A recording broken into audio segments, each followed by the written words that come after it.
నమస్కారం. ఆనందమయ జీవనానికి స్వాగతం. మనిషి ఎంతో ప్రయత్నం చేసి కృషి చేసి ఒక గొప్ప స్థానానికి చేరుకుంటాడు. ఒక గొప్ప స్థానానికి చేరుకోవడం ఎంత ముఖ్యమో దాన్ని నిలబెట్టుకోవడం కూడా అంతే ముఖ్యం.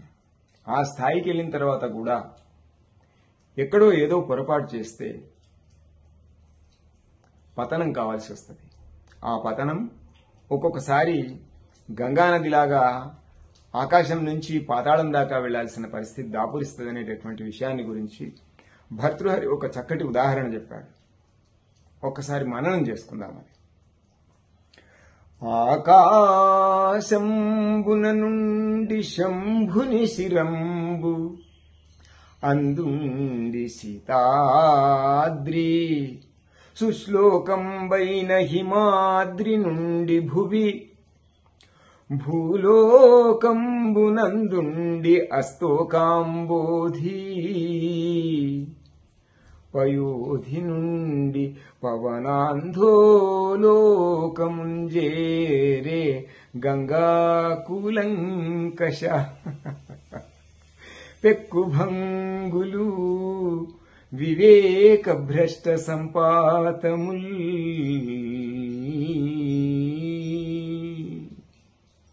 ఇక్కడ గంగాదేవి ఆకాశం నుంచి పాతాళం దాకా ఎట్లా చేరిందనేటటువంటి విషయాన్ని మాత్రమే భర్తృహరి ఉదాహరణగా తీసుకున్నాడు. దీన్ని కొంతమంది పవిత్రమైనటువంటి గంగను పతనమైందని చెప్తున్నారు అని ఒక విపరీతమైనటువంటి వ్యాఖ్యానం చేస్తున్నారు. దయచేసి అట్లా చేయకూడదండి. ఆయన ఉద్దేశం ప్రకారం ఒక ఉన్నత స్థాయికి చేరిన వాడు ఎట్లా పతనమవుతాడనేది చెప్పడం కోసం మాత్రమే ఈ ఉదాహరణ తీసుకున్నాడు. అంతేగాని స్వర్గము, నరకము, పాపము, గంగాదేవి ఇవన్నీ దానికి అంటగట్టవు.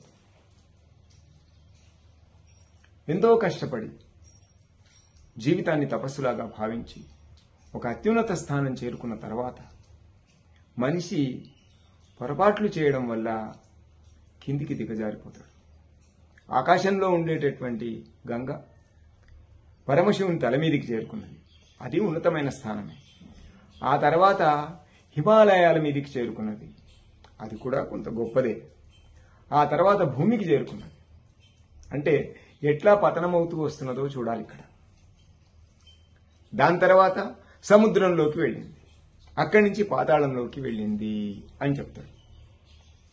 అంటే గొప్పవాడు కూడా ఒకసారి పతనం కావడం ప్రారంభమైతే అట్లా పూర్తిగా దిగజారిపోయేటటువంటి దరిద్రం, దిగజారిపోయేటటువంటి దురవస్థ, దిగజారిపోయేటటువంటి దిక్కుమాలినతనం దాపురిస్తుంది అని చెప్పాడు. అందుకే ఉత్తముడైన వాడు తెలివిగా వ్యవహరించాలి. తెలివి అంటే అపార్థం చేసుకోదు. ఈ కాలంలో తెలివి అంటే ఎదురుని మోసం చేయడం, చాలా స్మార్ట్గా వ్యవహరించడం, అంటే ఏదో ఒకటి చేసి తప్పించుకొని పోవడం అనే ధోరణిలో అనే అర్థంలో వాడుతున్నారు. నిజానికి మన పెద్దవాళ్లంతా ఉపయోగించినటువంటి పదం తెలివి అనే దానికి అర్థం ఇది కాదు. తెలివి అంటే వివేకం. ఏది మంచి ఏది చెడు అనేది సరిగ్గా గుర్తించడమే తెలివి. అట్లా వివేకవంతుడైన వాడు తన తెలివితో ఆపద నుంచి బయటపడాలి. దీనికి కూడా ఒక మంచి ఉదాహరణ చెప్పాడు భర్తృహరి. కందుకము ఓలె సుజనుడు క్రిందంబడి మగుడ మీది కిన్నెగయు సుమీ మందుడు మృత్పిండము వలె కిందంబడి ననగియుండు కృపణత్వమునన్.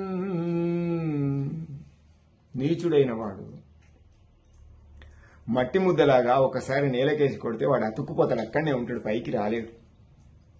కానీ ఉత్తముడైన వాడు కూడా ఏదైనా ఒక సందర్భంలో కింద పడిపోతే వెంటనే తెలివి తెచ్చుకొని బంతిలాగా పైకి ఎగురుతాడట.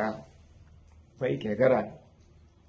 అందుకే ఉత్తముని ఆలోచన ఎట్లా ఉంటుందనంటే, ఎదుటివానికి ఏదైనా కీడు కలిగింది, ఆపద కలిగింది, వాడు పతనమైపోతున్నాడనేటటువంటి విషయాన్ని గ్రహిస్తే వాని అనుభవాన్ని చదువుకొని నేర్చుకొని తెలుసుకొని తనకు అట్లాంటి ఆపద రాకుండా జాగ్రత్త పడతాడట. అదే మధ్యముడైన వాడు ఏం చేస్తాడు? తనకు వచ్చినటువంటి అనుభవం, తనకు కలిగినటువంటి అపకారం, తనకు కలిగినటువంటి కీడు, తనకు కలిగినటువంటి నష్టాన్ని మనసులో ఉంచుకొని, దృష్టిలో ఉంచుకొని ఇంకొకసారి అట్లాంటి నష్టం వాటిల్లకుండా జాగ్రత్త పడతాడట. నీచుడైన వాడు చేసిన తప్పునే పదే పదే చేస్తూ చేస్తూ చేస్తూ నానాటికి దిగజారిపోయి దేనికి పనికి రాకుండా అయిపోతాడు. నేల కతుక్కున్న మట్టి ముద్దలాగా ఇంకెప్పటికీ కూడా వాడు పైకి ఎదగలేదు అని చెప్తాడు. కాబట్టి మనం గంగ పాతాళాన్ని చేరిన విధంగా కాకుండా బంతి పైకెగిసిన విధంగా ఎక్కడైనా ఏదైనా పొరపాటు జరిగి ఉత్తములైనటువంటి వాళ్ళకు కూడా ఆపద కలిగితే ఆ ఆపద నుంచి పాఠం నేర్చుకుని మరొక్కసారి అట్లా జరగకుండా కాపాడుకోగలిగితే తాను బాగుంటాడు, 10 మందిని మంచి దారిలో నడిచేటట్లు చేయగలుగుతాడు.